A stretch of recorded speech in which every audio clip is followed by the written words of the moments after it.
Dobrý deň, vitajte v systéme Monitorovací systém pre reguláciu a štátny dohľad, kde sme už prihlásení.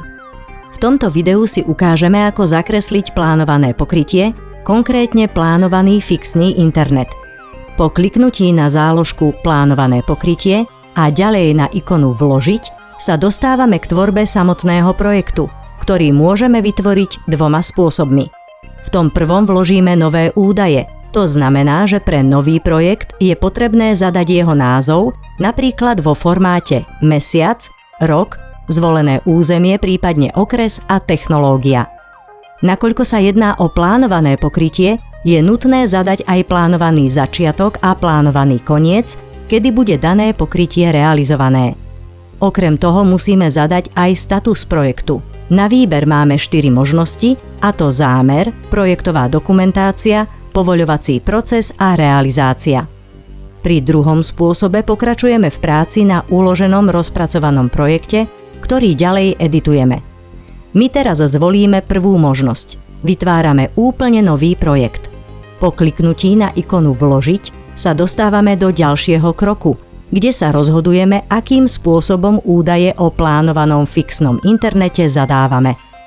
Ak zvolíme možnosť Zakresliť, budeme presmerovaní do mapového okna určeného na zakresľovanie prvkov pokrytia. Druhou možnosťou je importovať údaje o fixnom internete, čo nám umožní vložiť XML súbor s údajmi o prvkoch pokrytia.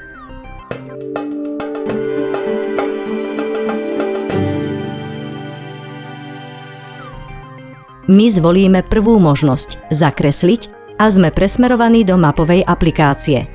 Mapové okno vidíme vpravo a okno vľavo slúži na samotné zadávanie atribútov plánovaného pokrytia fixným internetom.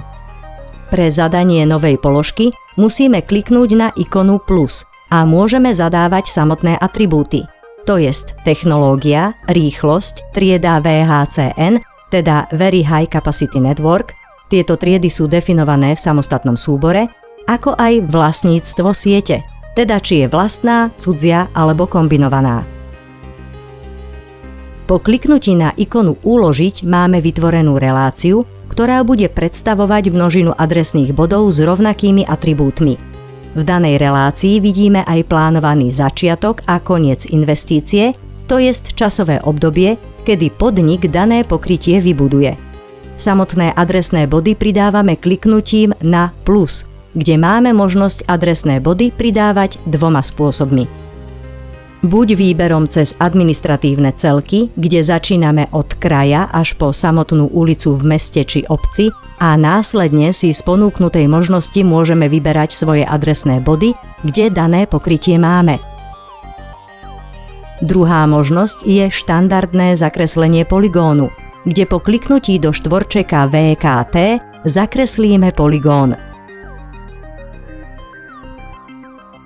Ak máme poligón vytvorený, ukončíme ho dvojklikom a klikneme na ikonu Ďalší. Zobrazia sa nám samotné adresné body, ktoré sa v nami zakreslenom poligóne nachádzajú. Pridáme ich kliknutím na ikonu Dokončiť. Takto nám do relácie pribudli adresné body.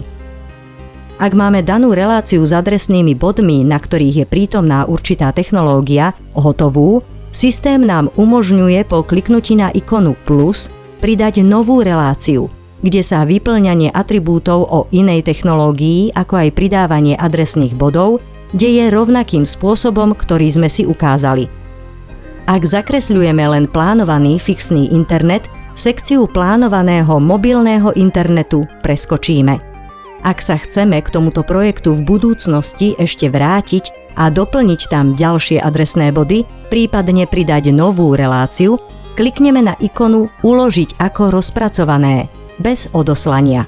Keď už máme daný projekt hotový a pripravený na odoslanie, klikneme na ikonu Uložiť a odoslať. Zobrazí sa potvrdenie s otázkou, či si prajeme všetky dáta uložiť.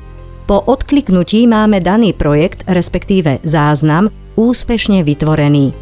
Odoslaný projekt nájdeme v záložke nahratých údajov, konkrétne v podzáložke Zoznam nahratých údajov.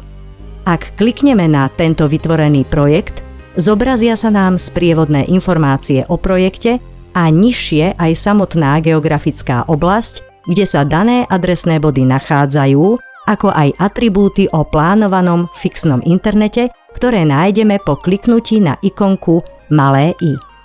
To je, čo sa týka zakreslenia plánovaného fixného internetu, všetko. Ďakujem za pozornosť.